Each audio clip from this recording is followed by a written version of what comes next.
Hello everybody, my name is Alex Seedhouse from Nintendo Insider, joined by my friends from RPG sites to talk about Zelda, which has already cracked you up, which is great. It was the way you said your name. It's just so good. So I'm joined by another Alex. Hello. And Andrea. Hello. And we've all played Zelda. Yes, we have. Which was pretty great, actually. Well, it was beautiful. Let's go ahead and get that out of the way. I was really surprised. I was extremely nervous about this game. Me too. And it seems to have, even when you say things like, because they said a lot of this prior to showing it here, of course. Even when you say things like, well, we're going back to Zelda basics, it just sets off alarm bells in my head. And this has actually gone back to Zelda basics. Yeah, it kind of to me suggested that, the last console Zelda was Skyward Sword. Since that time, we've had 2 remasters, which again kind of shows you that perhaps maybe they're not entirely happy with figuring it out, right? Yeah. And so breaking that down again and reapproaching it. To be honest, the kind of things they've revealed this week. We've been kind of on the show floor and we kind of missed the treehouse stuff, which I think really showcased more of what the game has to offer. But from what we've seen, I'm surprised that they've gone the route that they have in terms of, kind of cooking.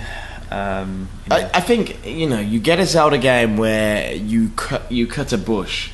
Yep. Grass. And well, we both had the same immediate reaction. You turned around immediately after you killed something, and we're like, "Where the hearts?" Yeah, you cut a bush or you kill something and hearts don't come out. Yeah, right. And a Zelda game where that doesn't happen, it's weird. It's strange. A Zelda game where you're cooking stuff and putting that into your.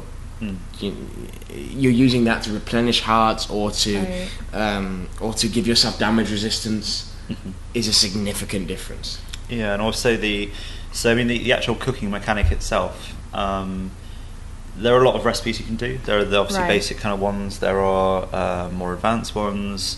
You can mix stuff. So there is kind of like meals and potions. There's quite a lot of breadth to what you can do.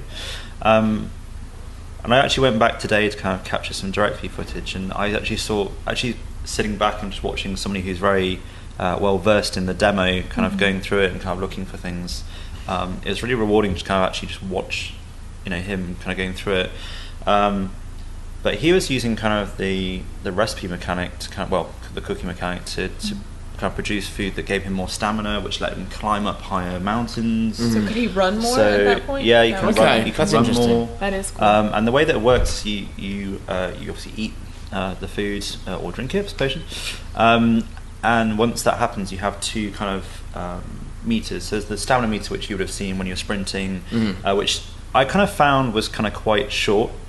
I kind of felt like I had to sprint for a little bit and then stop. Right. So here's the thing: if if there's a stamina meter, I want to feel like it's worthwhile and like it's not just stopping me from getting somewhere faster. So, in Skyward Sword, that was a big issue for me. I always felt like it was solely there to stop me from doing things too quickly. No, the stamina fruits that was a long time ago. Green stamina fruits, I think there were in. I don't know. That game is. I really had issues with that game. I loved it. And that's the thing. Like when what you say about stamina impacting things like climbing, which is actually a significant mechanic of this game. Yep.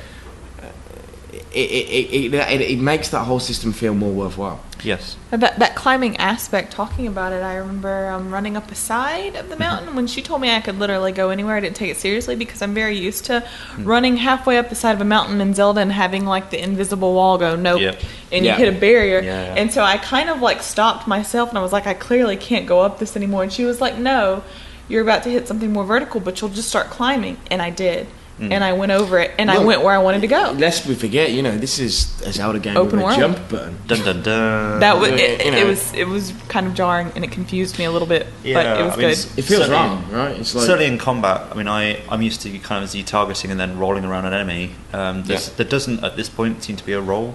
You kind of hop around the enemy. A Zelda game where you don't get across the overworld by rolling over and over again. I know, you can't.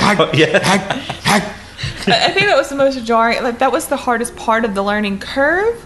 is because I've already played so many Zeldas. I Yeah. couldn't break myself from I immediately I saw some water I wanted to jump over, so I immediately just ran into the freezing water and died because I expected Link to automatically jump, and that was the most difficult And that's part the other of thing, the from learning the curve. perspective of an RPG website. Right. We've covered Zelda for a long time because it's what the readers have wanted, which is fair enough, even though it isn't technically an RPG, because it is.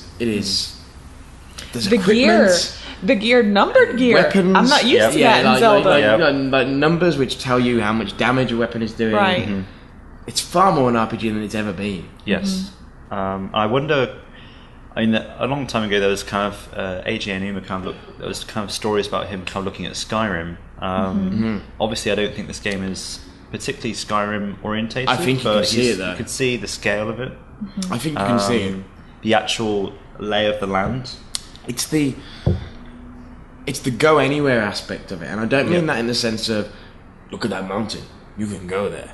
I mean that in the regard of there's a certain feeling the game evokes, which is similar to Skyrim. I feel like That go anywhere thing, though, I think brings us to that point of it was during our demo where I kept mentioning I wanted to see the end game part that we were talking about. You can go directly to the end game. Yep. And so the PR rep that was with us for that, she had us do this thing with the camera where we looked way far off in the distance and marked it, and we marked it, and we Yep. could pull up our map and see how far that thing off and in the it distance was pretty far. That was amazing because it seems much closer than it really is, and then you actually look at the map and that thing's on the But other also, side. there's that aspect of as long as the game follows through on this promise, Right. that you can, if you wanted to, just take the time to walk there, and presumably you would see the final boss of the game, but it would just smash you, or not necessarily the final boss, but maybe you would get ravaged by the tornado. But to me, what I kind of found was as soon as after the opening cutscene, which I don't know if that'll be the final cutscene, but kind of introduced that Link has been asleep for 100 years. Well, Cool. I asked about this, and they said they wouldn't, but they basically wouldn't be drawn on whether it was the opening cutscene. Yeah, I mean, it was. To be fair, it was very short. Yes, Like it was literally like it was very we're talking short. minutes rather than. I mean, we used to kind of. It almost felt too short. Yes, I guess it Right. felt like kind of like. Unfinished. It felt like kind of like a teaser. Like they're giving you a couple of key points about the story, and then literally just shoving you into Hyrule and saying, "Right, off you go." It felt like when just walking through that beginning area that we are looking at the ruins of something that was much more technologically advanced. Yeah. than you're used to in Zelda. Right. Yeah. Like it's the remnants of some society that existed much greater than what you are at right now. Like there was Yeah. some kind of great fall. And they do say in the opening of what we saw 100 years ago, the Calamity, was it Yeah. Ganon? Calamity Ganon, The yeah. Calamity Ganon, Ganon, yeah, which was which is- cool. And then there's this big black swirl that swirling around, comes. which Looks I like a imagine is tornado. like, And it had like little, it looked like eyes and like Looks like a little pig. ears. Yeah. And it's like, you know, the story stuff we saw, it's like, you know, I think people are All going to little winks. anticipate that voice is probably Zelda. Yeah. Right. Because there's the indication in the way the cutscenes are built that that voice is coming from the castle. Right. And that Ganon is surrounding the castle. Yeah. This is another point though. There's actually voiced dialogue. Yes. Which was very good. Now, you had a I theory liked- about this earlier, where you said... Let's hear it. I don't think Well, I heard it. I mean, they said that obviously there's voice dialogue in the trailer, which everyone's heard. But they've also said that it's not a fully voiced game. You know, it's not like we're going to go into this and then every single character's going to be like, "Oh, hi." And even in the demo, you have voice in this opening stuff, but then... Their character, well, a character. Yeah. 5 minutes Yeah. later, you know, you're in a different bit and But there's no voice. every time that voice speaks to you, which so the demo I had yesterday was me kind of playing myself. Today I had a longer session, kind of just watching somebody kind of playing through it. Right. I saw far more today, and every time there was an instance where that voice kind of interacted with you, it was voiced. It was a So significant cutscene. That the kind of subtitles of the game, you know, Breath of the Wild. I wonder if that has some kind of context with actually the voice itself.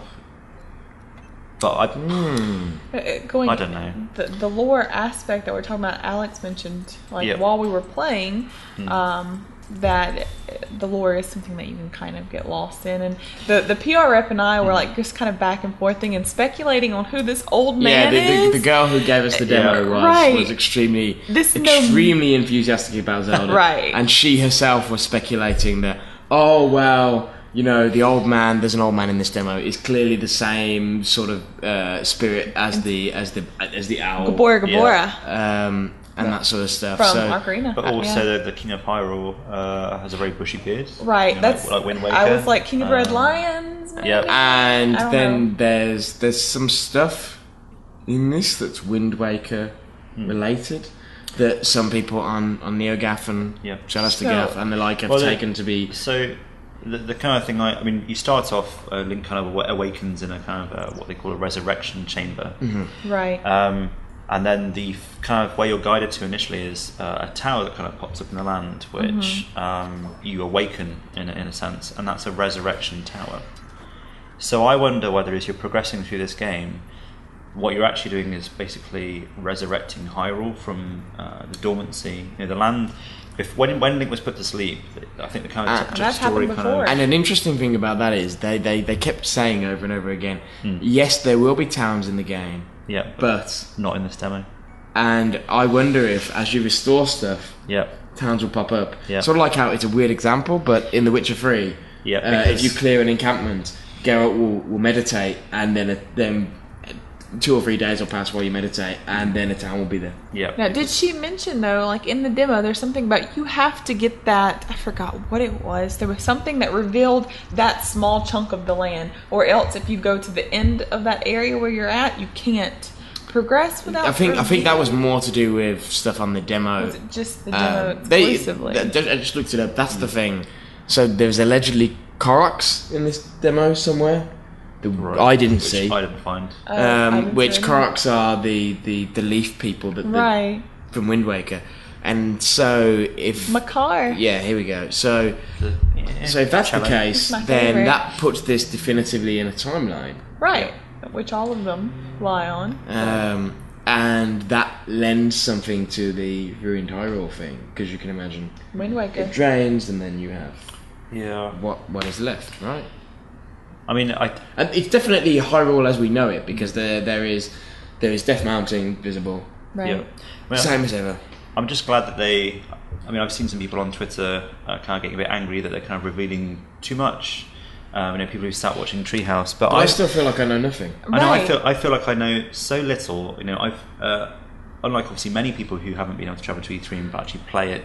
You know, we've had the chance to do so, and I feel like having spent over the last 2 days over an hour with it, I know more obviously, but not anything near what I would want. You know, be satisfied with. I looked across the actual land, the landscape. I did You've got too. Death Mountain in the distance. When I played it yesterday, I just saw Death Mountain and I was like, oh well, you know, it's a regular thing on the the skyline. Today when we went through, we actually ran in a completely different direction across the area that we were allowed to play in, and we actually looked at it from a different angle. And there was like a guardian, kind of the spidery kind of, thing. the spidery kind of Yeah. octopus They're type everywhere. thing. It was Really? actually like on the side of the mountain. Like a big one. Given how far away you are from the mount, I guess it's a volcano rather than a mountain. Well, Seeing that from that far away and being able to actually see it on the side of the mountain, I was like, well, hang on a minute. Like, well, what's that? And you look over to the other side, there's like actually a kind of like an island in the sky. And I'm like, well, how am I going to get there? Because obviously at the moment, we only really have seen Link himself running around shield surfing. You found the shield I did surf? that. it took me a little bit. I mean, What surprised me though is, the last time we saw this game was the Game Awards 2015. No, 14? I don't think it was there ages last ago, year. yeah. So, 2014. right. And that kind of demonstration was all about Epona. Here's Epona. Epona won't run into trees because horses don't do that. it's Epona. Epona. It's Epona? Epona. Epona. It's Epona. Really? Epona. It is. If you listen to the We'll let the internet decide. if you listen to the official vocal version of the song, it's Epona. Epona. But is that official? It is. It's Okay. published by Nintendo. Okay. That's right. But anyway, yeah, I agree. Like, they're showing far more traversal stuff that isn't Yeah. on a horse, which is interesting. Well, I wonder whether they purposely didn't put Epona Epona. in the. Epona? Oh, God, Anyway. I can't say it myself now. Anyway, The horse. They put that in in the demo because they want people to actually just run around, climb, do all the kind of things that we didn't know would be in the game. The climbing. Well, also they were clearly very skittish about any of us going too far. But what's cool though is that you look around, because as you walk in, to the scale of this booth is huge. There were 30 setups. Everybody had such a different experience, though. Yeah, there's more than 30. It was like this weird Skyrim sort of thing of just incredibly open. Well, world. here you go, and you walk in whatever direction you like. And so I some turned of the around. Stuff, I turned around while you were playing, and the guy that was playing behind you was in a completely different area, doing a completely different thing, and I was like, okay. So I didn't see half the stuff that you saw. Yeah. Maybe you didn't see some of the stuff I saw, which is cool that we can play this very short demo. We were timed. We had 10 minutes for one and 15 for the other. Yeah, or something like that. So and we all had such drastically different experiences in such a small amount of time. It's that freedom, though. I mean, we're so used to starting a Zelda game and literally going through a kind of a tutorial section because Nintendo is all about someone who's never played, having played Zelda, being able to actually just get to grips with it. Yeah. Whereas everybody else is like, oh, tutorial. Can I do this again? But that was because that was what killed me. Skyward Sword. It went on for so. It's very long. I got so irritated long. with Fi interrupting you with some kind of. And her voice, her Fi voice. Yeah, I mean, as a story, I really enjoyed Skyward Sword. I did love Skyward Sword. But in terms of as a game, I think there's so much held it back. And I'm glad that they kind of have gone back to a point where they're like, right, what can we do now? Let's reset. Let's kind of reevaluate what we're doing with these games.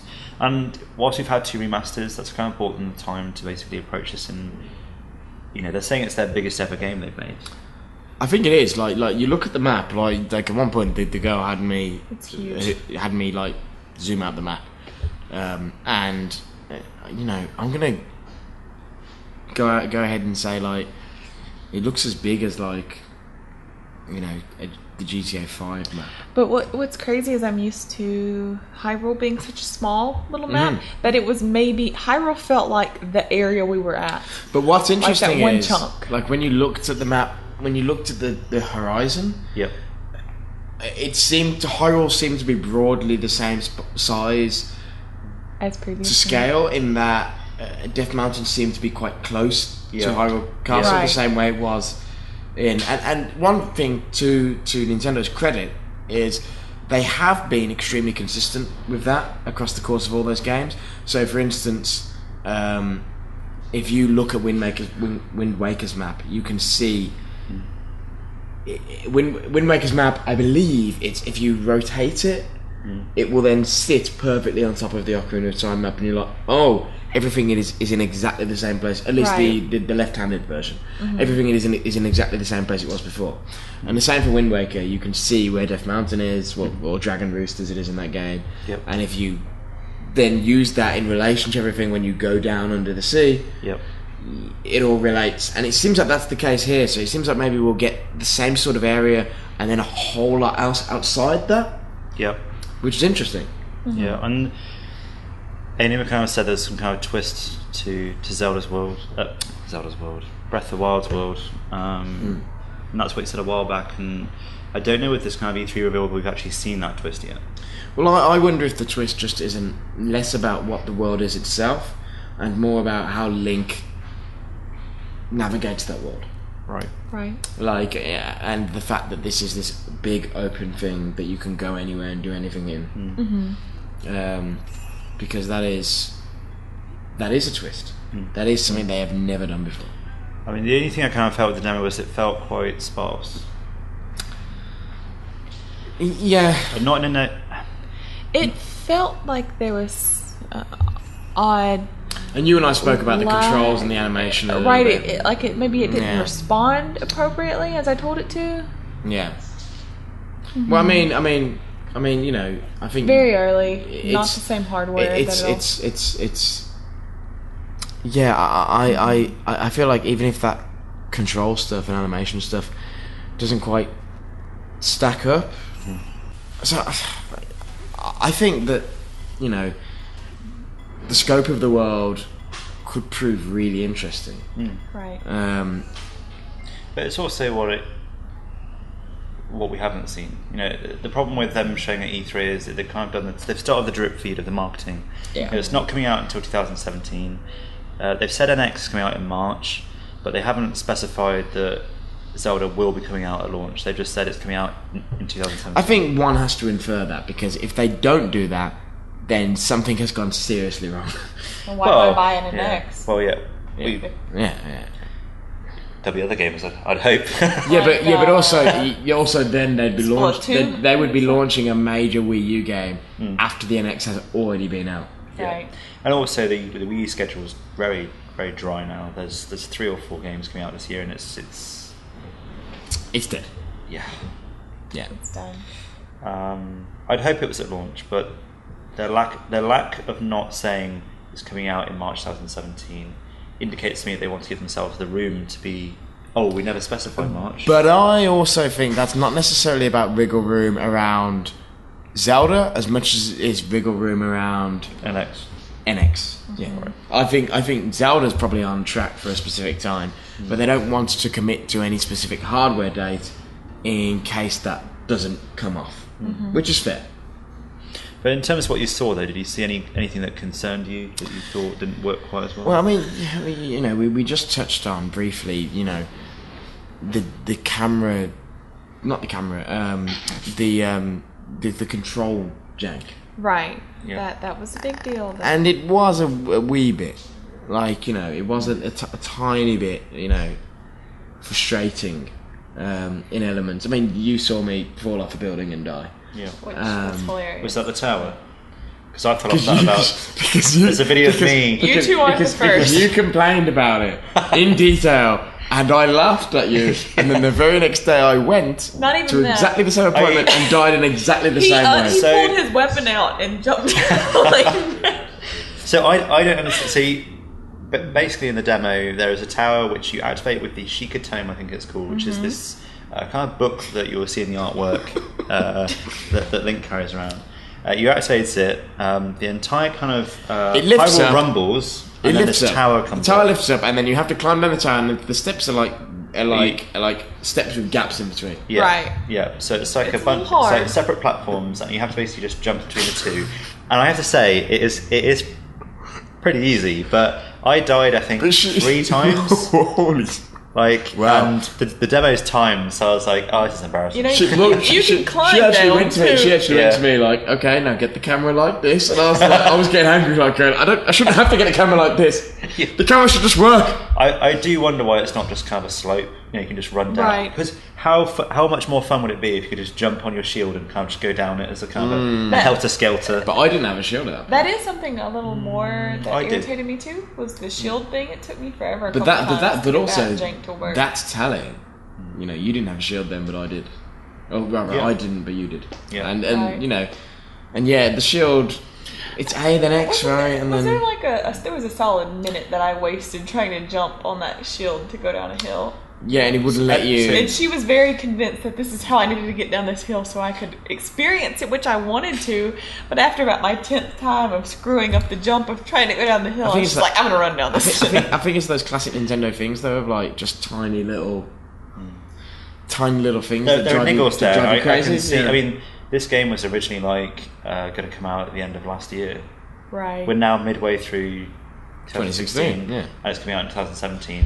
And I'm a bit, I kind of think, it's a shame it's not coming out for the anniversary. But as with other games that have been played recently, I'd rather they take the time to make sure it was the best it could be, rather than try and hit a release date just because people need something to play. 100%.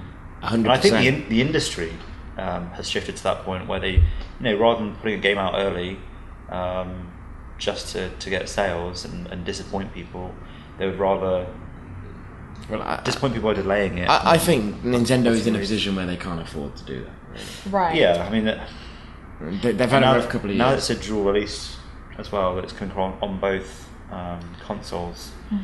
That's the thing I'm very curious about, because it's that was one thing I noticed in that demo. Take from it what you will, but the gamepad was absolutely useless. Right. It just showed the controls the entire It time. literally just showed you A jump, Y jumps, X does this. the E3 demo builder showed you a picture of the controller and what the controls were. I would have much rather had a Pro controller.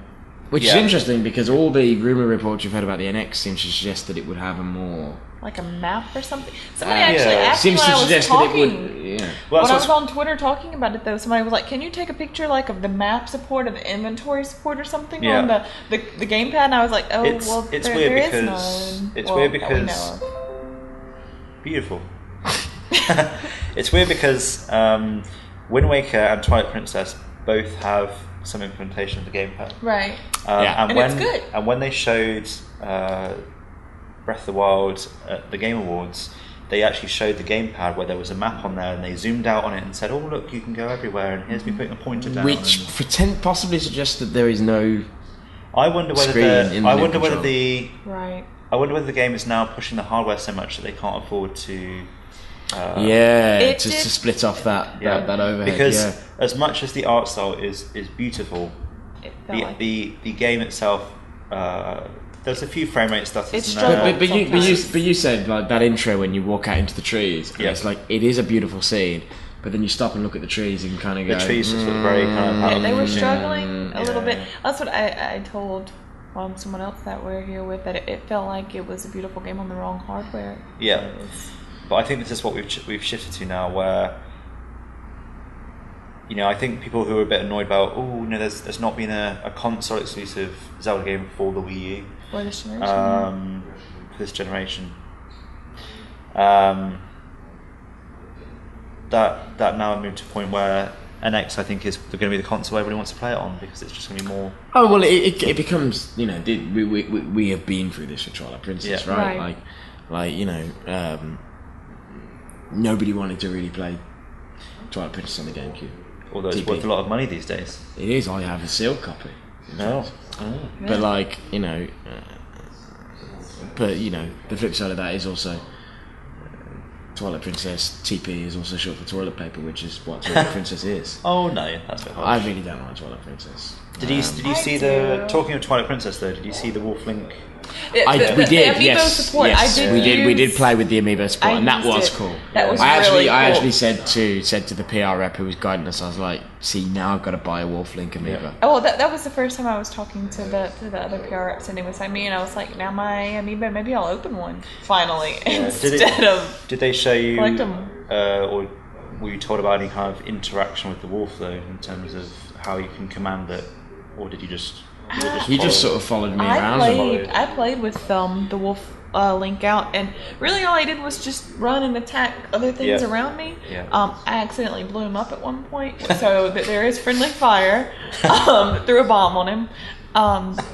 But that is cool that animal abuse. That it's not just like I'm like Hyrule Warriors. I'm tapping this once a day to unlock something stupid. To unlock something completely worthless. Which completely irritated me by this freaking $12 figure, and all it does is unlock bombs or something. Yeah. But this is cool. This is like another character in the game. Like it's like I have a tiny party going on, which you don't really get in Zelda. It's always Link and maybe an escort mission. Yeah, so when I saw it today, I said that I hadn't had the chance to see the Amiibo yesterday. Mm-hmm. So, what are you looking at? Oh well. And so he kind of went through that, and he obviously scanned it in. Wolflink appears. That's pretty cool. Again, the art style on Wolflink, works. It looks really nice, actually. Yeah. So, what are you going to do with the other Amiibo? It makes me because it would be weird to have scan Ganondorf in and he follows you around, but. Yeah. But the thing that he showed me there was how you could command Wolflink. So you can actually say, do that. Stay there. So Wolflink will stay where you tell him to, and then wherever you are, you can then whistle, and then Wolflink just comes charging over from wherever he is to you. And it takes time, obviously. It's not like kind of. I wonder if they will ever address that in any way in the lore. What, that Wolflink's in the game? Yeah, I wonder if there will be any acknowledgement on the timeline. There's just like little whatsoever trees that branch off with Amiibo. Well, it's one of those things where obviously we're at a point where they've started the marketing rollout for this game. We're starting to learn a few things until we know more, especially where it's positioned in the timeline. That is cool. With that. I asked about that, and PR was like, "Yeah, not talking about it," which I think means you know, we don't know. Yeah. Japan hasn't told us. So yes, that was cool. That's good. And then also went into, so there's these 100 shrines that are scattered around Hyrule, which supplement the dungeons. Speaking of, what is cool about that is you can mark your map yourself, and I love that. Like Atrian Odyssey and stuff like that does it, where you can like, as you go, you put these unique markers on your map yourself to make your map yours and more personable. I really like that because a lot of games you get within a proximity of something and it's like, oh, we marked it on your map. Right. This game, it's your duty. You mark it. And it makes it your map a little bit more. It feels like more of an adventure. And I turned to the PR and I was like, man, this game should ship with a paper map.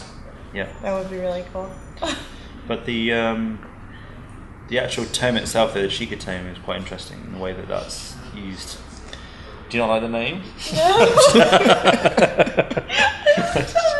Something off camera. The Sheikah tome is that's another thing that interests me because we talked about earlier about how the GamePad does nothing, and yet that's a GamePad device that looks exactly like the GamePad, Right. and I'm like, With the Amiibo what thing. the hell is going on here? Right.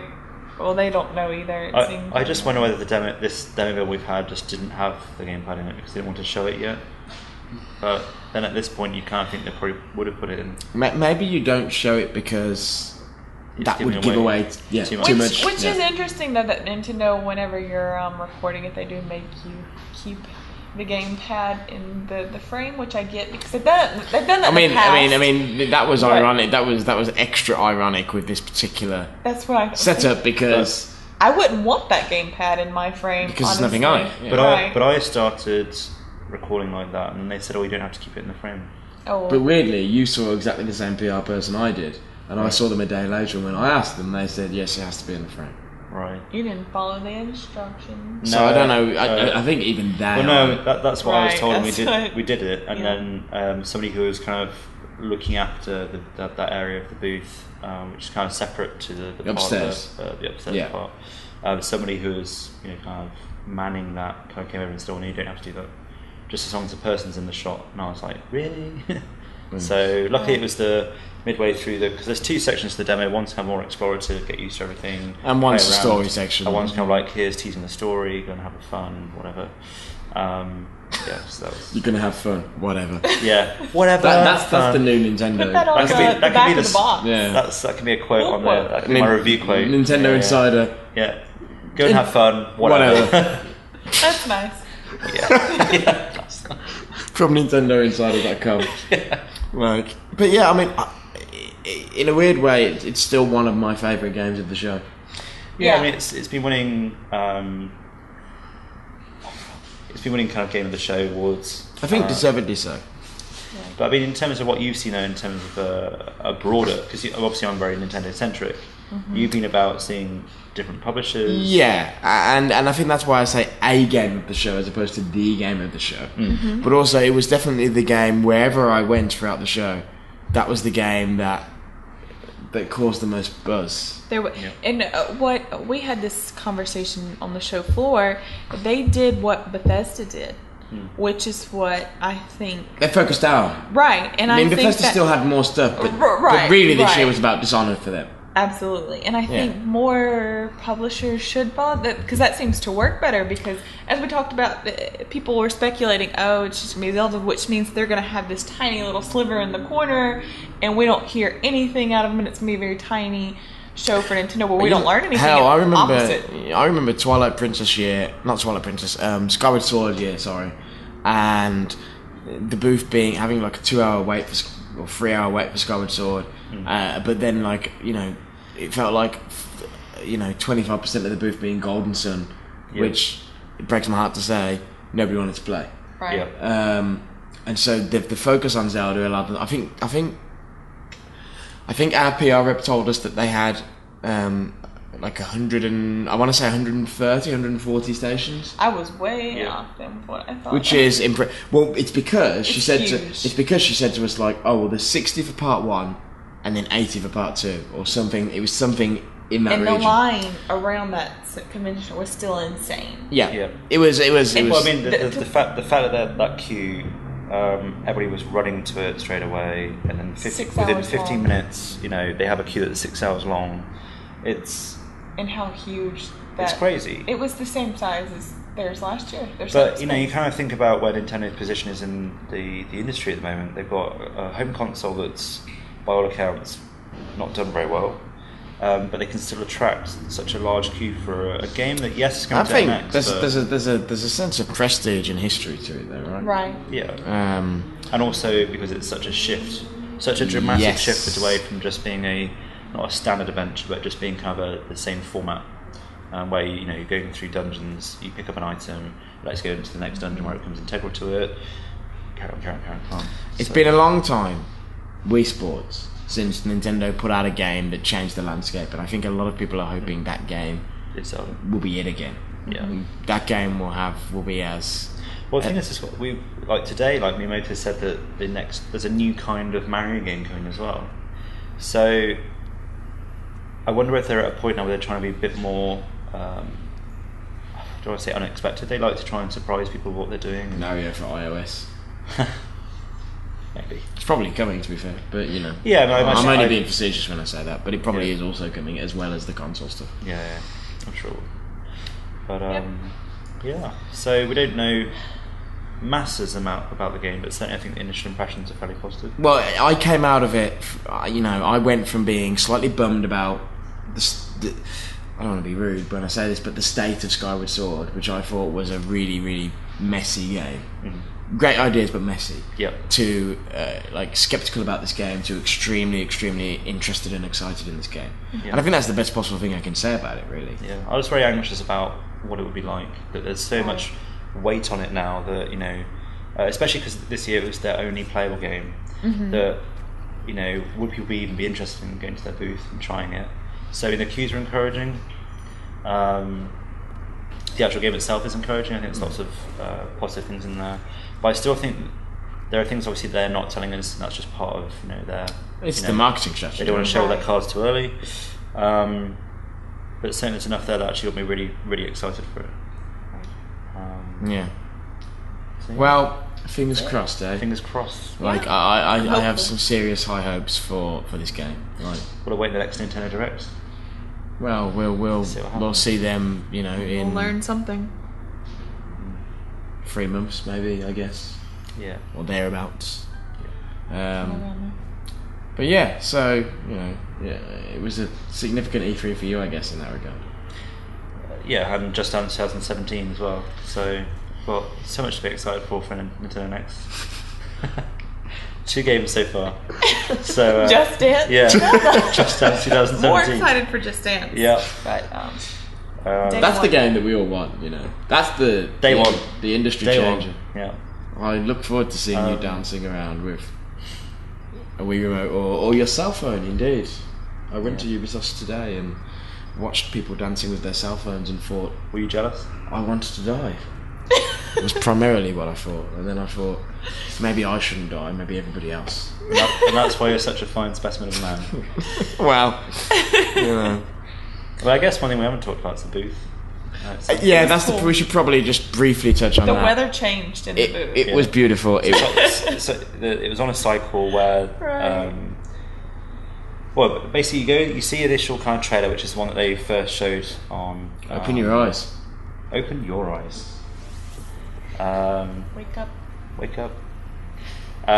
It's the one that everyone saw straight away on Tuesday. They showed that, but with more things in it. Mm-hmm. So captured that, look at it on the channel.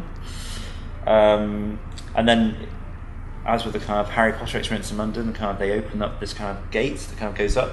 So it's not the Great Hall in Hogwarts, but it goes up and you kind of walk into the actual booth. And the scale in the booth, though, I was told they'd basically made it life size in the sense that if you were Link, everything else. That's what they said to us. How big everything would be. Which those goblins are way bigger than I thought. Yeah. So I assume that Link is 6 feet tall then, because those goblins felt a bit tall. I'm 5'8", and those goblins felt a bit tall. Right.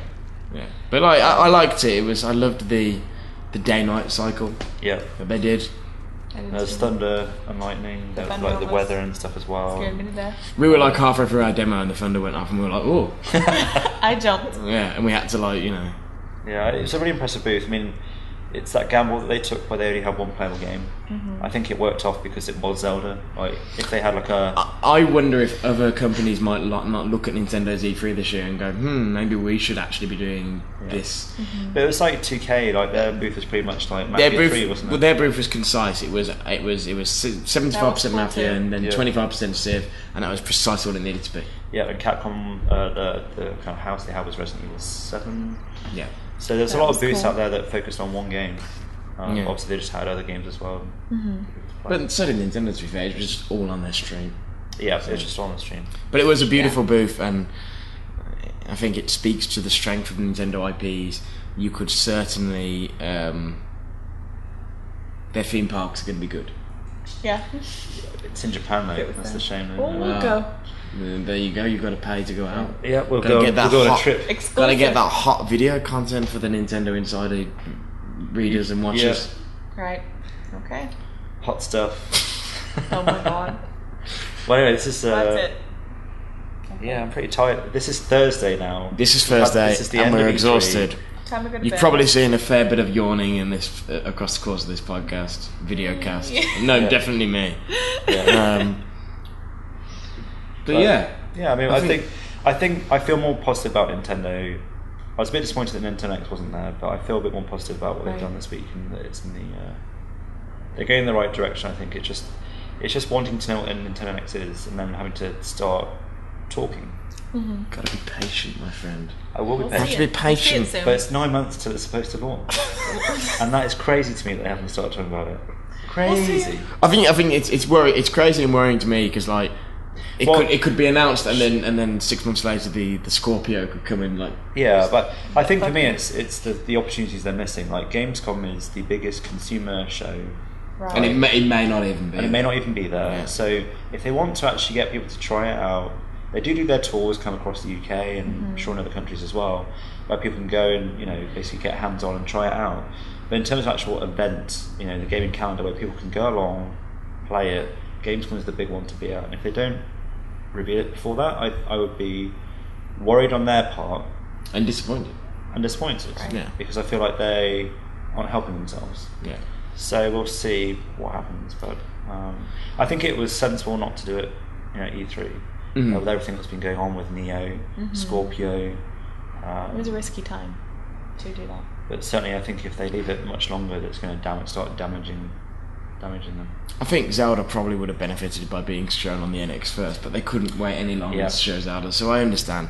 And I think what they showed looked great. Yeah. I think the key now is that whatever they show after this looks just as strong on the NX as it did Well, on the Wii U, because it does look beautiful for a Wii U game. I wonder whether the next time we see it though is that they want to actually have the Wii U version at E3 to kind of show people what it looked like at this point, and then the next time we see it we're going to see the NX version and you're going to be like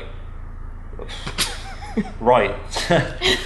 Well, my hope is it looks more like when we saw that Skyrim remaster trailer, and my reaction was like, I expected it to look the same but a little bit sharper, and then when that Right. trailer went on, I was like, oh it actually looks significantly Yeah. different. Yeah. Almost not the same area. Yeah. Yeah, and I think when they revealed Breath of the Wild at E3 and Nintendo Direct, digital event as it was, and Aiden had clipped his fingers, and there it was. And it was like, I don't think that the game itself at the moment looks as good as that reveal was. It's still a gorgeous game, but it's not quite that. But the scope promise. seems significant. The scope is there, but I wonder whether the NX version is the one that's going to be able to deliver on that promise.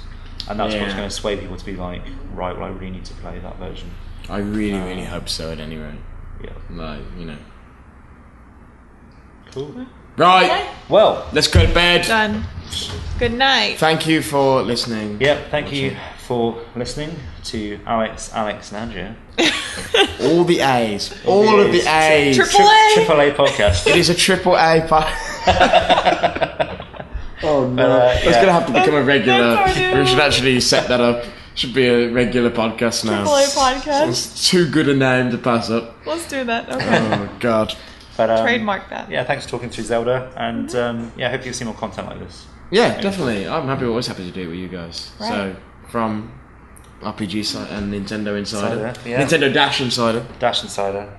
God damn the Dash. Good night. Don't forget the Dash. Yeah. Good night. Happy E3. It's over. Good job.